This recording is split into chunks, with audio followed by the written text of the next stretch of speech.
time is up. It's time to die. Let's go!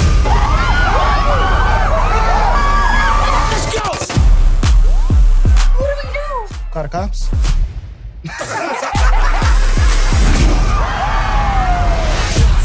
We need a plan. Let's get some weapons.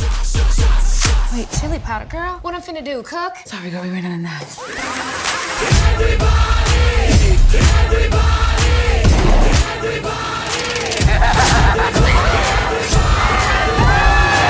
What? Black women gotta save everyone all the damn time!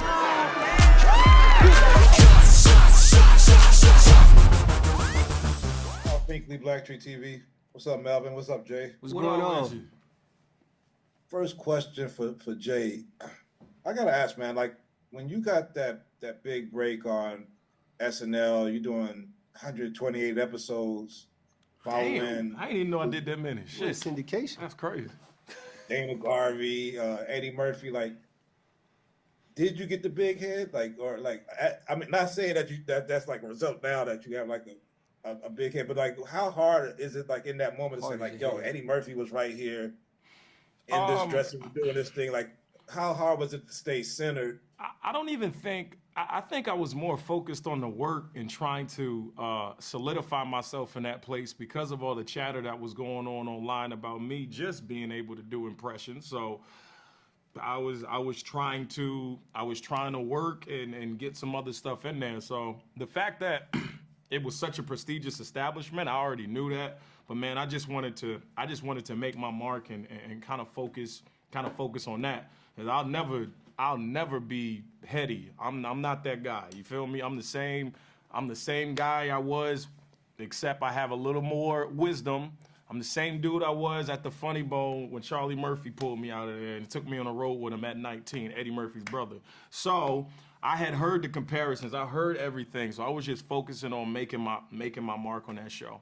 And luckily, you know, I'm still here. You know what I mean? So absolutely. Doing your thing. Pick a card. At least we know it's working. Probably runs on racism. Now that is one battery that ain't dying no time soon. That's solar power right there, baby. Pick a card. Okay, calm down, I just did. Yeah, you better watch how you talking to my lady, okay? Okay. What you got? You are a black character in a horror movie. Prove that you can stay alive.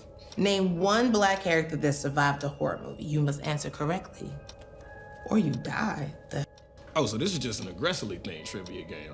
Hold up. Were they even in horror movies when this game was created? Baby, you're thinking too much about this, all right? I know the answer. It is Jada Pinkett, Omar Epps, Scream 2. Boom, Sambo. Then this was the first to die. What are you talking about? I honestly think that the studio didn't have the budget to keep him the whole movie. Mm-hmm. That's why they had to die first.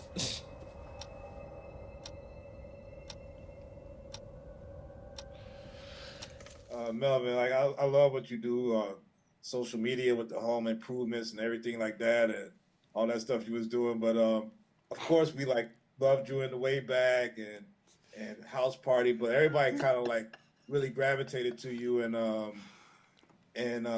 Snowfall as Man Boy. And I know your stint on the show ended before this season, but how in touch were you with this this final season? Did you have insight on the script, and how did it feel to see the last episode? Yeah, I was tapped in. It was, it was one of my favorite shows before I was on it, and I grew to love all of the characters. So of course I was tapped in to see how they ended it.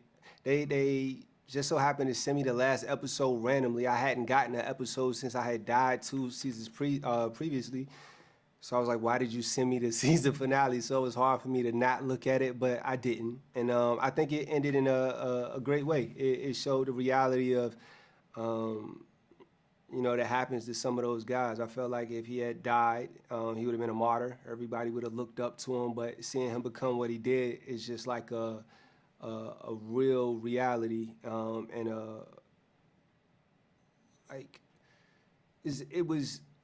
It was true to the game. I know a lot of people who was in a position of power back then, and now they like bums, and it's sadder than seeing them die, because you're seeing them like deteriorate. Yeah, his teeth was brown as hell. I said, good God, teeth brown? Shoot.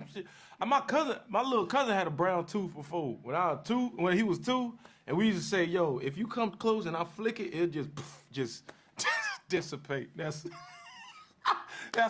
how Franklin's teeth were looking. If you plucked them, they would dissipate. I'm not even on the show. Why am I talking about it? Me neither. Shit. The Blackening. The Blackening. June 16th.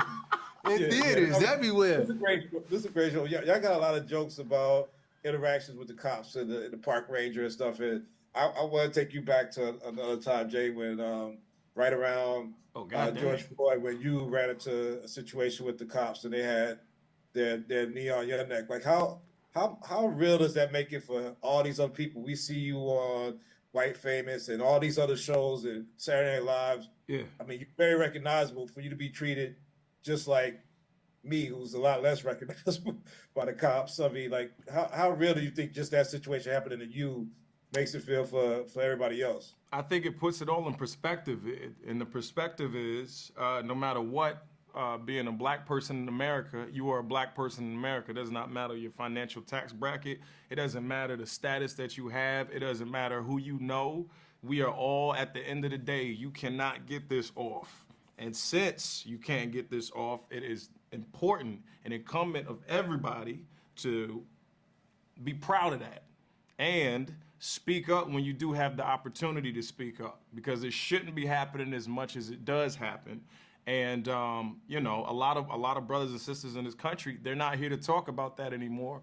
But luckily, I am. I'm still here to entertain folks. I'm still here to work and live in my purpose. And I feel blessed, because it could have went the other way. So for everybody that goes through it, a piece of me hurts with them. And even before that happened to me, a piece of me was hurting for them, because that's a part of me. And seeing anybody treated unfairly from my side or any other side, but especially my side, it's daunting. It makes you appreciate things a lot more. You know. Well, I appreciate you guys, man. I'm blessed that we still have you here to entertain us as well, and you and Melvin, like, y'all some great actors and always entertaining, man. I like to see y'all do y'all thing. So Thanks, for brother. that. We appreciate it. Appreciate it.